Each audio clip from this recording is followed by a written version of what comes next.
Hello and welcome to another one of these videos. I was talking to a client this week and one of the questions he asked was, why is it that negative thoughts tend to be so attractive or tend to grab our attention more?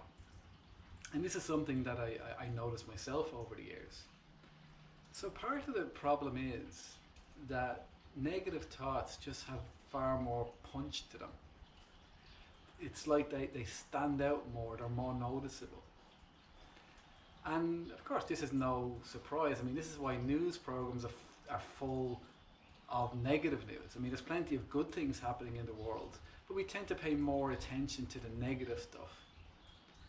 I used to be interested in these websites that would come up about positive news, where they just kind of focus on positive news, because I kind of realized long ago that maybe focusing on so much negative stuff wasn't such a great thing.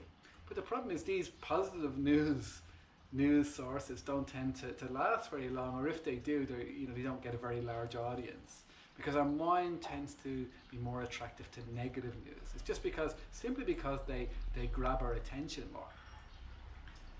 And so you could kind of picture it as being like outer space, and that the thoughts are the planets, and that some planets just really stand out more in the space, so they're more likely to get our attention. And that's what happens with the thoughts. It's like, so we have this, our awareness is like this open space, and there's things passing through, and we tend to notice the things that stand out more.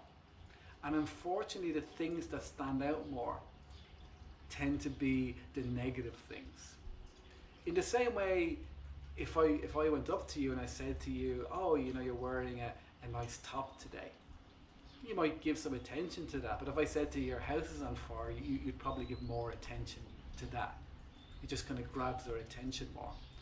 And negative thoughts have that effect. And negative thoughts really intensify the sense of being a separate person. It really kind of intensifies the sense of an ego, a sense of separateness. And that also kind of gives it this real weightiness.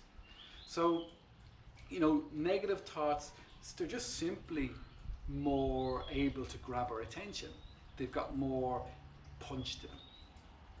Now, this is a real problem for some of us that are really caught up in thinking. I'd say it's a problem for everyone, but particularly for those of us who are caught up in thinking, because that means that we're going to spend most of our time thinking negative thoughts. It's almost like that we're not aware of the space in which the thoughts are happening. So we just move from one thought to the next, and because the negative thoughts stand out, that's more likely going to be a negative thought. And the more we do this, the more our life becomes this kind of bleak and difficult and overwhelming place. People used to say to me when I was younger, you just think way too much. Why do you think too much? Or you're too intense. And I had no idea what they were talking about. I used to think they were crazy, because I didn't realize there was any other thing you could be doing. I thought all there was thinking or being in deep sleep. I didn't realize that it was possible to exist without being constantly thinking, because that's how I experienced life. I was always thinking. I was always usually about myself, usually about negative stuff. And so of course, that had a huge impact in my life. Now, what changed for me and what changes for other people, and this is where meditation is so useful, is we start to notice the stillness or the space between thoughts. So now our life isn't just informed by the thinking.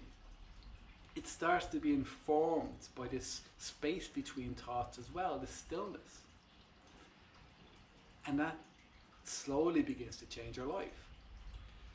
Now, over time, what happens is we start to have a growing affection for that stillness, so that more and more the stillness predominates our experience, or the gaps become bigger and bigger and bigger. And so instead of a life that's controlled and informed and basically hypnotizes us. The negative thought's going to hypnotize into seeing the world in a very, very particular way. Instead of that happening, now more and more, our sense of ourself and the world is informed more and more by stillness. And that, my friends, is an incredible change. The world completely changes.